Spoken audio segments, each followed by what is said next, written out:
에휴, 적자는 계속 쌓이고. 대리점으로 이제 접어야겠다. 아니 그나저나 뭐 해먹고 살지? 그래, 요즘 시대는 정보가 돈이지? 보험사나 카드사에서 개인정보 돈 주고 산다는데 그럼 나도? 아니 그딴 푼돈 갖고 되겠나? 큰 거 한탕 치고 떠나야지. 어디 보자.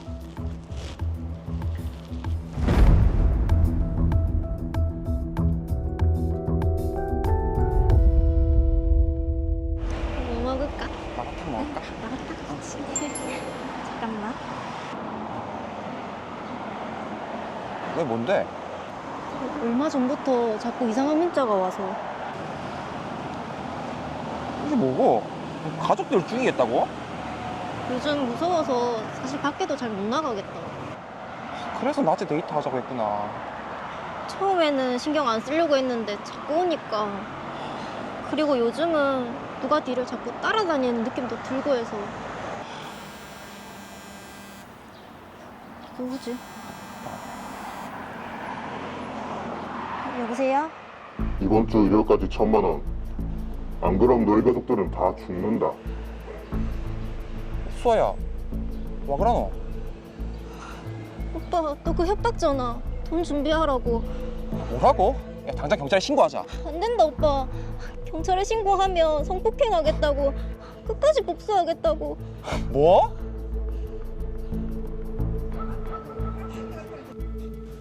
그날 이후 저는 수아를 적극 케어했습니다. 계속되는 협박 메시지와 전화, 스토킹 때문에 돈을 마련해 전달도 해봤지만 협박성 연락은 끊이지 않았습니다. 그런데 수아가 좋아하는 것들로 샀으니까 오늘 좀 챙겨 먹어야겠다. 계속 통화 중이네. 전화 올 데가 없을 건데. 설마 또 협박 전화 온 거 아니겠지? 안 되겠다.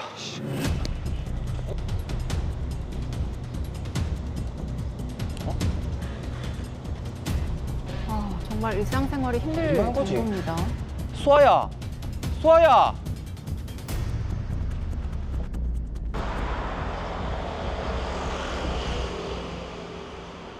모텔은 왜?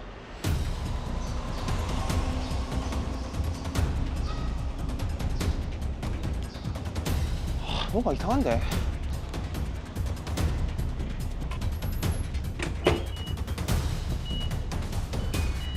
네, 반갑습니다. 저 혼자 있어요. 문 좀 열어봐봐.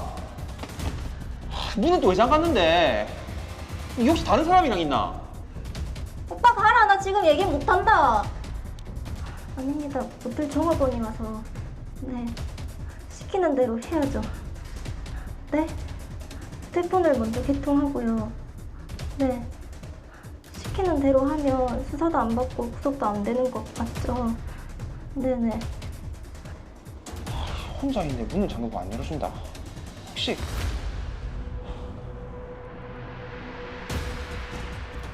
경찰서죠? 지금 제 여자친구가 모텔에 혼자 들어가서 문을 잠그고 안 나옵니다. 전화를 계속 통화 중인 거예요. 빨리 좀 와주세요.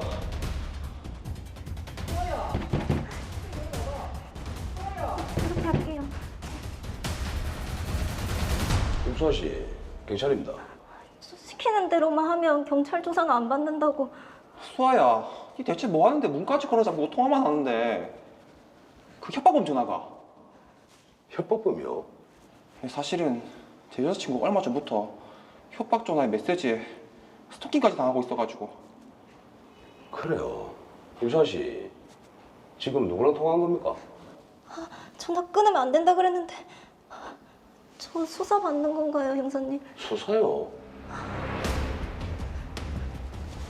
제가 어디 범죄 조직에 연루가 됐다고 수사받아야 된다고 통장이랑 준비해서 기다려야 된다고 검찰에서. 이거 전형적인 보이스피싱입니다. 모르셨어요? 그럴 리가요. 서울중앙지검에서 연락이 왔었는데. 검사들이 그렇게 오래 통할 만큼 한 거 안 줄 압니까? 보이스피싱 맞습니다. 일단 경찰서 가서 휴대폰에 있는 해킹 앱 있는 것부터 확인해 봅시다. 피싱이라고요? 왜?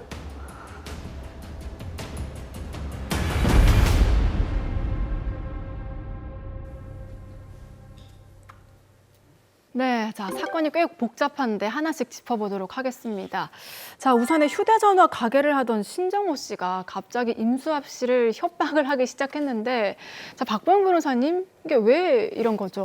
네, 휴대폰 매장을 운영하며 경제적으로 어려움을 겪던 신정호 씨가 휴대폰 가입자 개인정보를 불법으로 빼돌려 피해자를 협박하고 돈을 갈취하려고 한 사건인데요. 휴대전화 판매점은 원칙적으로 가입자가 휴대폰 개통 시 제출하는 가입 신청서와 신분증 등을 통신사 서버에 전송한 뒤 개별적으로 보관할 수 없는데 신정호 씨는 이를 빼돌려 임수아 씨를 범행 대상자로 지목한 것입니다. 아, 이게 휴대전화 가입자의 개인정보를 불법으로 빼돌려서 협박을 한 거니 놀랍네요. 예. 야, 이제 세상에 믿을 사람이 하나도 없네요. 아니 그러면 이게 휴대전화를 바꿀 때마다 이제는 이런 것까지 신경을 써야 되는 건가요? 네, 맞습니다. 제가 좀 더 사건에 대해 살펴보니 신정호 씨는 임수아 씨에게 돈을 주지 않으면 가족을 살해하거나 수아 씨를 성폭행하겠다고 협박한 것을 넘어 수아 씨가 협박 내용을 경찰에 신고하자 신정호 씨는 여러 번에 걸쳐 수아 씨의 주거지에 침입하거나 문자 메시지 등을 발송하고 보복 협박을 한 사실도 있었습니다. 정말 재질이 나쁜 범죄입니다. 자, 이게 지금 다른 사람도 아니고 휴대전화 가게 사장님이 이러실 줄이 어떻게 알겠습니까? 자, 신정호 씨에게는 어떤 혐의가 적용이 되는 거죠? 네, 먼저 신정호 씨가 임수아 씨를 협박하여 1,000만 원을 갈취한 행위는 공갈죄에 해당하고 10년 이하의 징역 또는 2천만 원 이하의 벌금에 처해질 수 있습니다. 그리고 수아 씨의 의사에 반하여 정당한 이유 없이 지속적 또는 반복적으로 연락한 행위는 스토킹 행위에 해당하고 스토킹 처벌법에 따라 3년 이하의 징역 또는 3천만 원 이하의 벌금에 처해질 수 있습니다. 네. 그리고 신정호 씨는 개인정보 처리자로서 개인정보법 위반으로도 처벌될 수 있습니다. 공갈죄나 그 스토킹 처벌법 위반죄 같은 경우 저희가 몇 번 다뤄봤는데 이 개인정보보호법 위반 요거는 좀 처음인 것 같거든요. 네, 그런 것 같은데요. 신정호 씨는 휴대전화 개설 업무를 하면서 정보 주체인 임수아 씨로부터 동의를 받아 성명, 주민등록번호 등 개인정보를 알 수 있는 내용을 취득했는데요. 이를 범죄에 이용했지 않습니까? 네. 개인정보보호법은 업무를 목적으로 개인정보 파일을 운용하기 위하여 스스로 또는 다른 사람을 통하여 개인정보를 처리하는 공공기관, 법인, 단체 및 개인을 개인정보 처리자로 정의하고 있는데요. 이러한 개인정보 처리자가 정보 주체의 동의를 받은 범위를 위반하여 개인정보를 이용한 경우에는 5년 이하의 징역 또는 5천만 원 이하의 벌금에 처하도록 규정하고 있습니다. 자, 개인정보가 이제 보호되지 못하고 이런 범죄에 불법 이용됐다고 하니까 또 굉장히 참 씁쓸한 사건인데, 자, 그리고 이 사건에서는 여기서 그치지 않고요. 임수아 씨 개인정보를 이용해서 피싱 사기 범죄까지 저질렀네요. 그 범위를 굉장히 많이 넘는데요. 신정호 씨는 임수아 씨를 공갈해서 1,000만 원을 갈취한 뒤에는 더욱 대담해져서 보이스피싱 범죄까지 저질렀는데요. 휴대폰 가게를 운영하며 가지고 있던 고객들 개인정보를 보이스피싱 조직에 넘겼고 그 조직원들은 서울중앙지검 검찰청 검사를 사칭해서 가짜 수사 서류까지 만들어 임수아 씨에게 겁을 준 후 돈을 편취하려고 했습니다.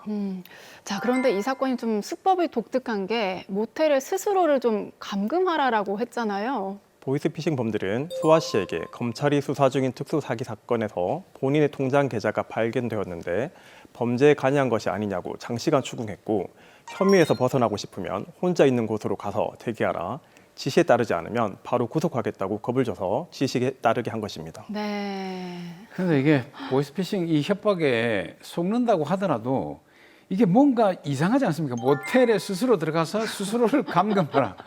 그러니까 이 정도 요구가 나오면 약간 눈치챌 법도 한데 안 그렇습니까? 네, 실제 제가 굉장히 많은 사건을 해보지만 당한 사람들은 그 사실을 모릅니다. 그래요? 이 사건에서도 소아 씨는 사회 경험이 없는 20대 여성이고 보이스피싱범들이 가짜 수사 서류까지 만들어 보여주면서 범죄에 연루되었다고 지속적으로 겁박하고 심지어 가스라이팅을 일삼아 피해자를 고립시킨 상태로 범죄를 저지르려고 한 것인데요. 네. 임수아 씨 입장에서는 이미 심리적 지배를 당해서 정상적인 사고를 할 수 없는 상태에 놓여 있었습니다. 실제로 보이스피싱 범죄를 당한 피해자들은 돈을 이체하기 전까지 보이스피싱 범죄인지 생각할 겨를조차 없이 정신적 지배를 당한 상태에서 피해가 발생했다고 얘기하고 있습니다. 네. 그만큼 철저한 계약 아래 범죄가 이루어지고 있기 때문에 각별한 주의가 필요합니다.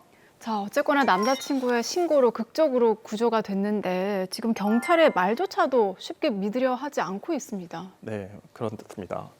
이미 보이스피싱 조직의 말을 믿고 있는 임수아 씨는 본인 명의 통장을 만들어 모텔에 있으면 수사 대상이 되지 않는다고 생각하고 있었는데 갑자기 경찰이 모텔에 들이닥치자 오히려 출동한 경찰을 강하게 의심했는데요. 네. 경찰의 끈질긴 설득 끝에 추가적인 금전적 피해를 막을 수 있었다고 합니다. 심리적 지배가 이렇게 무서운 것입니다. 맞습니다. 가스라이팅을 당하면 제대로 된 판단을 이제 할 수가 없는데, 자, 그나마 참 남자친구한테 고마워해야 될 것 같아요. 그러네요. 남자친구가 옆에서 세심하게 돌봐줬기 때문에 피해를 입기 전에 좀 빠르게 구출이 됐던 것 같습니다. 예, 맞습니다. 보이스피싱 범죄의 전형적인 형태가 피해자를 심리적으로 지배한 상태에서 피해금을 이체하기 전까지 전화 통화를 계속하는 것인데요. 다행히 보이스피싱범과 전화 중인 임수아 씨를 송준영 씨가 발견하고 경찰에 신고하여 추가적인 피해를 막을 수 있었습니다. 명심할 것은 보이스피싱이라고 조금이라도 의심되는 상황에 놓이게 되면 혼자서 해결하려 하지 말고 반드시 주변의 도움을 청하는 것이 피해 예방에 도움이 됩니다. 다행히도 뭐 임수아 씨 같은 경우에는 빠른 대처로 금전적인 피해를 막았다라고 볼 수는 있을 것 같은데 만약에 금전적 피해가 입었다고 한다면 어떻게 되는 거죠? 보이스피싱 범죄로 전기통신금융 사기를 당한 경우 범죄자들이 검거되어 형사재판을 받게 되는 경우에는 가해자가 특정되어 있기 때문에 그 가해자들을 상대로 형사재판 절차에서 배상명령 신청 또는 형사합의를 하거나 별도로 민사소송을 통해 피해 회복을 할 수 있는데요. 현실적으로는 실제 검거되는 가해자들은 범죄 조직의 하범이라 변제 자력이 없는 경우가 많습니다. 네. 결국 피해 예방이 최선의 해결책입니다. 자, 저희가 로열을 하면서 사건을 이제 많이 살펴보잖아요. 네. 정말 요즘 세상에서는 누구나 이 보이스피싱 범죄의 대상이 될 수 있는 것 같은데, 자, 이런 일이 발생했을 때 정말 당황하지 않고 좀 침착하게 대처할 수 있는 방법이라면 어떤 게 있겠습니까? 보이스피싱 범죄가 사회적 문제가 된 지는 꽤 오래된 시간이 지났고 관련 법 제도가 정비되어 있기도 했지만 여전히 매일 수없이 많은 피해가 양산되고 있습니다. 심지어 최근에는 AI 기술을 이용한 첨단 수법까지 악용하여 누구나 피해자가 될 수 있는 세상이 되었습니다. 네. 이를 예방하기 위해서는 기본적으로 수사기관을 사칭하거나 조금이라도 의심되는 내용의 연락을 받은 경우 바로 112로 신고하거나 가까운 경찰관서에 찾아 도움을 청해야 합니다. 특히 상대방으로부터 금전적인 요구가 있는 경우에는 바로 연락을 차단하는 것이 효과적인 방법입니다. 이렇게 보이스피싱범이 잡힌다고 하더라도 너무 그 형량이 좀 작은 것 같아요. 그 한 100년 정도를 때렸으면 좋겠는데. 근데 최근에 보이스피싱 범죄에 대해서 처벌 기준이 좀 강화됐다고 하던데 그건 어떻게 되어 있습니까? 네, 맞습니다. 전기통신을 이용하여 타인을 기망, 공갈함으로써 재산상 이익을 취하는 경우, 즉 보이스피싱 범죄에 대해 형법의 특별법으로 통신사기 피해 환급법을 적용하여 1년 이상의 유기징역 또는 범죄 수익의 3배 이상 5배 이하의 벌금에 처하도록 가중처벌하고 있고요. 네. 2017년 대법원이 보이스피싱 조직에 대해 형법 제114조를 적용하여 보이스피싱 범죄에 가담한 자들에 대해 범죄단체 가입 및 활동죄까지 인정하고 있습니다. 네. 또한 범죄수익은닉규제법 위반까지 추가 인정하여 보이스피싱에 단순 가담한 경우에도 중형을 선고하고 있다는 점 명심하시고 고액 아르바이트라는 달콤한 말에 속아 범죄자가 되지 않도록 조심하시기 바랍니다. 네, 임수아 씨 참 이번 사건을 계기로 많이 놀라고 또 배우셨을 것 같은데, 네네. 자, 마지막으로 임수아 씨와 그 남자친구에게도 한마디 더 해주시죠. 임수아 씨는 신종호 씨의 지속적인 협박과 가스라이팅으로 심리 상태가 매우 불안한 상태로 보이므로 정신과에 가셔서 심리 치료를 받기를 우선 권유해 드립니다. 그리고 신종호 씨가 더 이상 연락하지 못하도록 스토킹 처벌법상 긴급 응급 조치나 잠정 조치를 신청하여 추가적인 피해를 예방하시기 바랍니다. 또한 사용 중인 휴대전화에 보이스피싱 조직에서 설치한 해킹 앱이 작동 중일 수 있기 때문에 검사를 해보시기 바라며 신종호 씨에게 편취당한 1,000만 원과 정신적 폐해에 대한 위자료를 민사소송을 통해 보전받으시기 바랍니다.